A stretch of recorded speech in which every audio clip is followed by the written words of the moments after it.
그래서 저는 김건희 여사가 결백하다고 했던 그 이야기의 핵심은 도이치모터스 주가 조작과 관련해서는 본인이 검사 출신으로 법조인으로 봤을 때 이거는 제가 안 된다. 그건 끝난 것이다라고 주장할 수 있지만 그 이후에 일어났던 이런 국민적 의혹을 해소를 해야 하는 상황에서 대통령의 힘으로 어쨌든 눌러서 국힘이 앞장서서 막아주고 있지 않습니까? 네. 이게 이제 막아주는 에너지가 점점점 줄어들고요. 검찰 조직 내부도 지금 많이 붕괴까지는 아니지만 파열들이 일어나고 있습니다. 그리고 검찰 내부에도 뭐 말씀도 한번 하셨지 않습니까? 한동훈파가 생길 수도 있다는데요. 그리고 한동훈 지금 당대표 나오겠다는데 윤석열 대통령의 뜻을 받들어서 당대표 나오는 것이 아니라 내 정치하겠다고 나오겠다고 하는데요. 그러면 국힘 내부도 이렇게 흔들리죠. 대통령실도 지금 안정을 찾지 못하죠. 네. 검찰 조직도 안정을 찾지 못한다. 그럼 남아있는 건 뭡니까? 공직선거법 수사입니까? 6개월 동안 공소시효 있는 거 가지고 다시 칼을 들고 휘둔다? 만다? 이렇게 해서 통치가 이루어지고 국정 운영이 정상적으로 갈 수 있느냐? 자체는 그게 아니라고 보기 때문에 급격하게 심리적으로 무너지고 있고 그것이 건강으로 드러나고 있는 거 아니냐라고 저는 좀 합리적으로 의심을 해보겠습니다. 제가 파악한 것 중에 포인트가 됐던 거는 그렇게까지 급격하게 망가지게 된 계기 중에 하나가 이거였던 걸로 알고 있어요. 최은순 씨 장모, 그러니까 대통령의 장모, 법무부에서 가석방 심사했다가 안 해줬잖아요. 안 해줄 줄을 몰랐던 거예요. 법무부가. 물론 오늘 박성재 법무부 장관이 최상병 특검법 적절하지 않다 뭐 이런 얘기 했어요. 왜? 공수처도 수사하고 있는데 뭐 모든 법을 그럼 전부 다 모든 사건을 전부 다 특검으로 해결하려고 하냐 이런 얘기까지 해줬습니다만 그럼에도 불구하고 법무부에서 지난번에 그 장모 가석방은 아직은 안 된다 이런 얘기 좀 나왔잖아요. 그러니까 상식적으로 고령이고 그 다음에 1년 받았던 사람이라면 그 정도 수감 생활했으면 사실은 일반적인 사람이라면 내보내줄 텐데 이러면서 이 법무부 그 가석방 심사 대상으로 원래는 넣었었던 건데 그거를 옆에서 뭐라고 하고 총선 떨어지고 뭐 어쩌고저쩌고 하고 나니까 안 돼 이렇게 해버렸잖아요. 그러니까 여기서 충격을 완전히 받았던 것으로 추측이 됩니다. 저 댓글로는 이런 게 올라옵니다. 그러면 홍준표 시장 부부하고 총선 직후에 대통령이 만났다, 식사하고 했다. 이제 이게 지금 한 이제 열흘 정도 지금 어떻게 됩니까? 지금 4월 16일에 얘기했었죠. 4월 10일 지금 네. 이제 5월 달이 넘었지 않습니까? 그 말씀은 합리적으로 그렇게 했다고 하는데 그 사진 본 적도 없고요. 네. 지금 현재 최근 한 일주일 사이에 어떤 일이 벌어졌는지에 대한 이야기를 좀 하고 있으니까 지금 문제를 제기하신 분의 말씀도 충분히 일리가 있고요. 저희들이 취재를 통해서 말씀드리는 내용도 전혀 허황되거나 이런 것이 아니라 합리적인 추론을 할 수 있다 이렇게 보기 때문에 김건희 여사가 언제까지 저런 상태로 있는지 아니면 앞으로 나올 것인지 이런 거 한번 보십시오. 지금은 총선이 끝났으니까 누가 보더라도 바깥으로 드러나도 문제없는 거 아닙니까? 네. 그런 거 아닙니까? 총선 끝났지 않습니까? 그런데 지금 나오지 못하고 있는 것은 우리가 모르는 이유가 있다 또는 있을 수 있다 이렇게 저는 말씀드리겠습니다. 보배님께서 추측 좀 그만해요.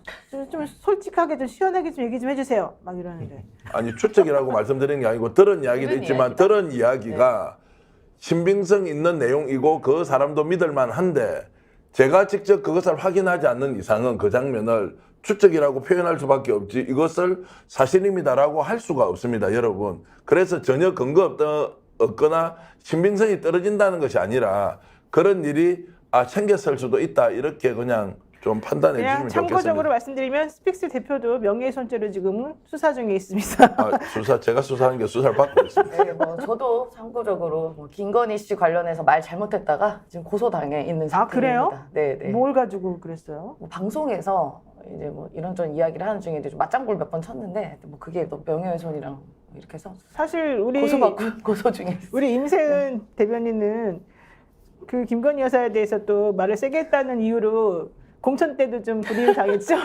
여러 가지로 이제 우리 김건희 씨 때문에 제가 많은 피해를 받고 있죠. 지금 댓글로 지금 그 석곤님께서 스픽스 단독은 김종대님인데요. 저도 오늘 공개 하나 해드릴게요. 김종대님이요.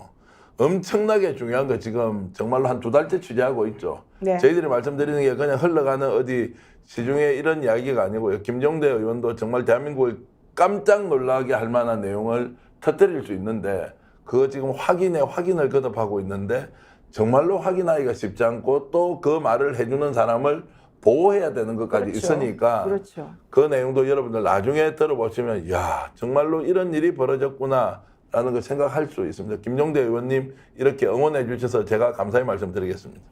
저도 같은 내용인지 모르겠습니다. 예, 예. 그게 사실이라고 얘기하면 거의 제가 볼 때 메가톤급 그렇죠. 내용인이라는 생각이 들어서 그러니까 저도 사실은 네. 우리가 다 듣고 옛날부터 얘기했던 거잖아요. 예, 예, 예. 예. 특히 김종욱 박사님은 형제가 아니고 김종대, 김종욱이 저랑 한자만 다른데 저랑 다르죠. 아주 가깝게 지내고요. 실제로 네. 노무현 정부 때 청와대에 함께 근무했던 경험이 있는 분들입니다. 네, 이정우님께서 스픽스 대표는 김건희 윤석열 대통령 찐편 아닙니까? 이런 질문도.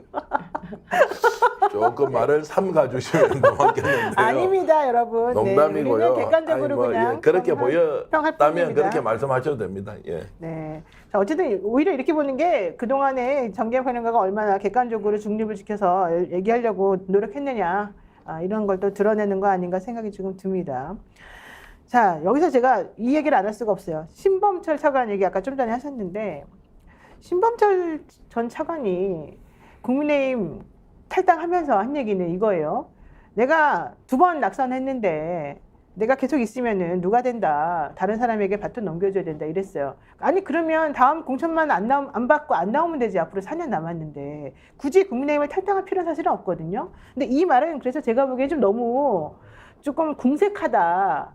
본인이 나와야만 되는 무슨 사정이 있어서 사실은 내지는 넌더리가 나서 여기서 좀 빠져나오고 싶어서 이런 행동한 거 아닐까. 앞으로 정치 안 한다까지 얘기했거든요. 이분이.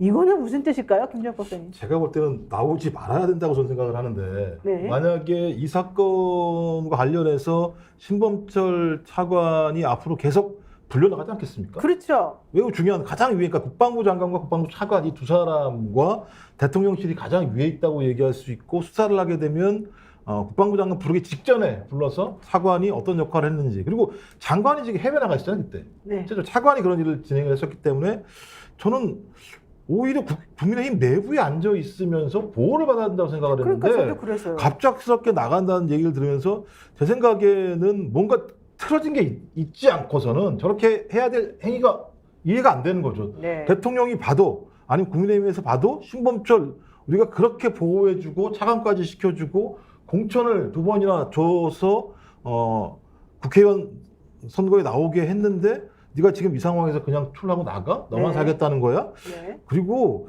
그냥 나가 있으면 저게 또 편안하게 자기 스스로 갖다가 보호할 수 있는 게 아닌 거잖아요. 그렇죠. 그래서 뭐가 심각하게 틀어진 것 같다라는 생각이 들고 오히려 저런 행위를 통해서 나 건들지 말아라.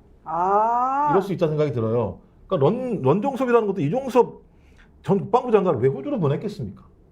뭔가 예를 들면 보호해야 될 상황이 있는데 보호할 방법은 없는 거고 그렇죠. 그래서 생각난 게 자 선거 이전에 빨리 치우자 호주로 이랬던 생각이 드는 건데 그렇다면 이종섭 전 국방부 장관도 뭔가 좀 심중에 여러 가지 혼란스러움이 있었다라고 우린 추정해 볼 수 있는 거라면 네. 그럼 신범철 차관도 선거 패배 이후에 본인이 선거에 됐으면 저렇게 안 했겠죠. 선거 그렇죠. 패배 이후에 많이 혼란스러워했을 거고 전 두려워했을 거라고 봐요. 네. 우리가 지금 아까 좀 계속 풍문으로 들었다고 얘기하는 김건희 씨가 스트레스를 받는다는 이유도 앞으로 어떻게 될지 모른다라고 하는 공포감이 존재하는 거잖아요. 그렇다면 신범철 전 차관도 그런 공포감이 분명히 있었을 것이고 그 공포감을 해소해 줄 만큼의 나를 좀 보호해 줘 이런 얘기들이 있었을 것 같은데 네. 김은국 씨가 왜 전화가 없어 이런 거랑 비슷하게 스픽스는 말하는 언론입니다. 대세는 유튜브, 그중에서 스픽스. 좋아요, 댓글, 구독, 알림 설정. 여러분이 저희를 사랑해 주시고 우리가 여러분을 사랑하는 4가지 방법입니다.